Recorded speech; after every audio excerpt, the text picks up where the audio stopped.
acerca de la vivienda en Venezuela, un contexto histórico en referencia a cómo surgió la ley de arrendamientos en nuestro país y también el estado actual en el que se encuentran. Hoy muchos edificios se encuentran a veces con sus apartamentos abandonados, obviamente por la migración venezolana, pero también hay muchos temores por parte de los propietarios a alquilar por el tema de cuando quiera mi vivienda o cuando regrese al país, cómo hacer para que, bueno, obviamente estas personas si ya hacen vida acá, cómo se hace ese proceso para recuperar tu vivienda y eliminar el tema del alquiler. Si bien están prohibidos los desalojos, de igual forma también nos llegan denuncias que hay irregularidades y que incluso diputados se siguen de forma quizá arbitraria desalojando personas. Así. Aún en tiempos de pandemia, cuando se estableció esa ley que por cierto luego fue derogada.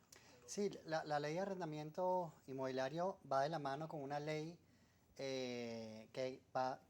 un decreto ley firmado también en el mismo año por el comandante Chávez por ley habilitante, que es la ley contra la desocupación arbitraria de vivienda, que es la famosa ley, el decreto 8190 le llaman, ¿no?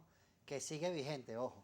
En pandemia, el presidente Nicolás Maduro Moro planteó un decreto que era de protección con respecto a que no se podía demandar por causa de desalojo por falta de pago y que bueno, durante el tiempo más duro de la pandemia, casi más de un año y medio, estuvo presente ese decreto que hoy no existe, pero el decreto contra los desalojos arbitrarios, el 8190, sigue vigente, ¿no? Ese decreto. ¿Y qué pasa cuando ese decreto lo violan autoridades? En ocasiones van autoridades de la policía, pues de hecho te comenté una experiencia que tuve con un familiar en referencia a estos hechos. Hay que primero identificar dos tipos de desalojo, que es el desalojo forzoso y el desalojo arbitrario. El desalojo forzoso es el que se realiza según un proceso, a través de los órganos jurisdiccionales, a través de una sentencia definitivamente firme. Y el desalojo arbitrario, bueno, lo hace un particular, una persona, sin ese procedimiento. El decreto contra los desalojos y desocupación arbitrarias de vivienda establece una posibilidad que ante la necesidad de recuperar la vivienda, principalmente el pequeño propietario, seguro ahorita hablaremos de quién es el pequeño propietario, a diferencia del multiarrendador, si necesita recuperar la vivienda, el Estado debe garantizar la reubicación del inquilino en otro espacio. Y allí la importancia, por ejemplo, que decía el doctor con respecto al tema de la Gran Misión Vivienda Venezuela. Es decir, estas son leyes que de verdad son de vanguardia a nivel internacional. O sea, mientras uno ve que en España hacen miles, no estoy exagerando, de desalojos semanales, estoy hablando de miles de desalojos semanales, los bancos, el Estado, los privados, aquí se plantea que ante la necesidad de recuperar la vivienda hay que reubicar. Y por eso la importancia de una política como la Gran Misión Vivienda, por ejemplo, ¿no? Cuando uno ve al ministro de Vivienda cuando entrega vivienda los jueves y le pregunta a la persona, ¿dónde vivía usted? Bueno, básicamente son dos respuestas. Una, o vivía hacinado, vivía con mi mamá, con mi papá, con mi suegra, o vivía alquilado, ¿no? Y que con el tema de las lluvias, de hecho, por eso nace esa misión vivienda.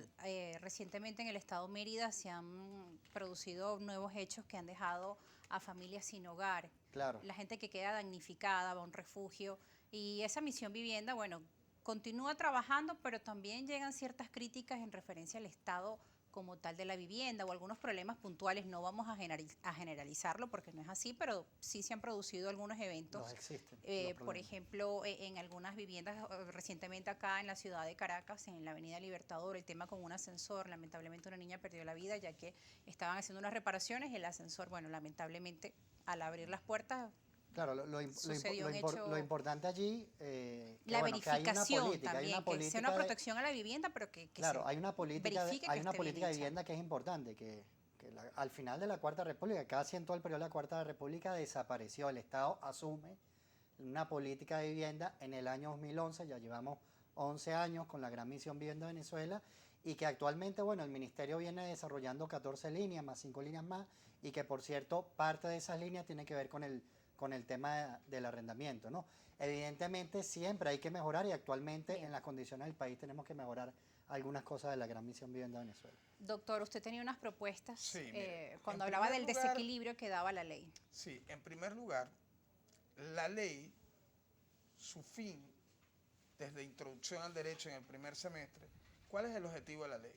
La ley su objetivo es crear la paz social, sembrar la paz social, que las personas no tengan que acudir a caerse a golpes para solucionar un problema, sino que existe un instrumento legal que permita establecer soluciones.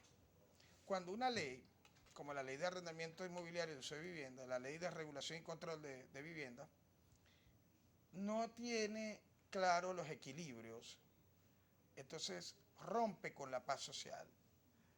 Cuando un propietario pequeño, mediano o grande propietario no puede, tiene que iniciar un proceso engorroso, un proceso administrativo, luego uno judicial, para llegar al final y en todo caso que declaren con lugar la sentencia y se ordene el desalojo y tener que esperar a que ese inmueble, esa persona pueda ser reubicada por el gobierno, X cantidad de tiempo, 3, 4, 5, pueden incurrir hasta 10 años en el inmueble esperando una reubicación, esperando un refugio. Muchas veces la persona, el inquilino se agalla ahí, no se quiere ir a un refugio.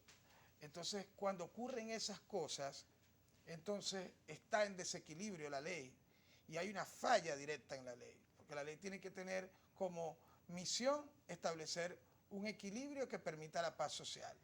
Cuando se creó esa ley provocó disputas de carácter social, sí, desde el punto de vista de ese desequilibrio, porque entonces habían propietarios que querían inmuebles, incluso hubieron propietarios que se anclaron a inmuebles por eso mismo, porque no existía el desalojo ya desde el punto de vista del ejercicio de su derecho de propiedad. Bien, vamos ahora a repasar para entrar en contexto con nuestra audiencia algunos de los artículos de esta Ley de Regularización y Control de los Arrendamientos. Vamos a leer en el capítulo 1 de los principios fundamentales de esta Ley para la Regularización y Control de los Arrendamientos de Vivienda, el artículo 2. Allí establece que la presente ley es de carácter estratégico en el marco de la garantía integral y efectiva del derecho a la vivienda adecuada, un hábitat digno, se declara de interés público general, social, colectivo, toda materia relacionada con los arrendamientos de inmuebles destinados a la vivienda, pensión, habitación o residencia. A tal efecto, el Ejecutivo tomará en esta materia las medidas que permitan desarrollar las bases y mecanismos que garanticen a todas las familias, ciudadanos y ciudadanas el goce del derecho humano a una vivienda digna. También establece allí pues que en condiciones dignas que humanice las relaciones familiares y vecinales, comunitarias y sociales de acuerdo a la Constitución de la República y la ley. También en estas disposiciones fundamentales vamos a subrayar el artículo 5 que habla sobre la materia de arrendamiento. En ese artículo 5, con los fines de materia de arrendamiento, fines supremos, dice erradicar los desalojos arbitrarios y combatir toda forma de presión y amenazas de desalojos por los particulares, así como las que fueren realizadas por servidores públicos y servidoras públicas que no se encuentren fundamentadas en decisiones administrativas o judiciales o resulten fuera de sus competencias, estableciendo sanciones severas en esta materia. Aseguran que, bueno, esto deben establecer sanciones severas a quienes no cumplan con este artículo, el numeral número 12 sobre los desalojos. Sin embargo, nos siguen llegando denuncias que a pesar del contexto que ustedes bien mencionan, mostrando esas dos caras, igual siguen ocurriendo desalojos a familias con niños pequeños o personas de la tercera edad. Fíjate, Rosa, si hay algo, una problemática que tiene la ley es la no aplicación de su totalidad, ¿no? Yo iría incluso con el argumento de la paz social que trajo la ley o que supuestamente desvirtuó la ley, ¿no?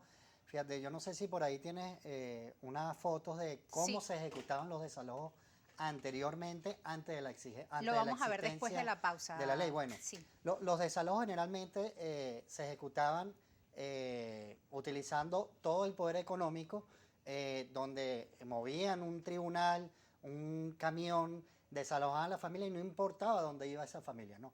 ¿Quién podía acceder al tribunal para poder ejecutar un desalojo? Una persona que tuviera poder económico. Es decir, la injusticia social existía antes de la ley, que a veces se esconde esa situación.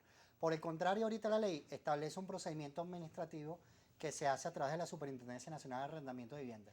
Según los números que nosotros manejamos, la SUNAVI, por ejemplo, ha podido lograr en fase administrativa, bueno, llegar a etapas conciliatorias de cientos o capaz miles de casos, bueno, para que se llegue a un acuerdo, en especial a veces para la entrega voluntaria del inmueble. Es decir, no se necesita pasar a una instancia en tribunal donde hay que Hay que pagar un abogado privado para poder acceder, donde una tercera persona, que es un tribunal, decide, y donde al final te desalojan y no importa dónde tú vayas. En esa instancia, en esa fase administrativa, se logra establecer una justicia social.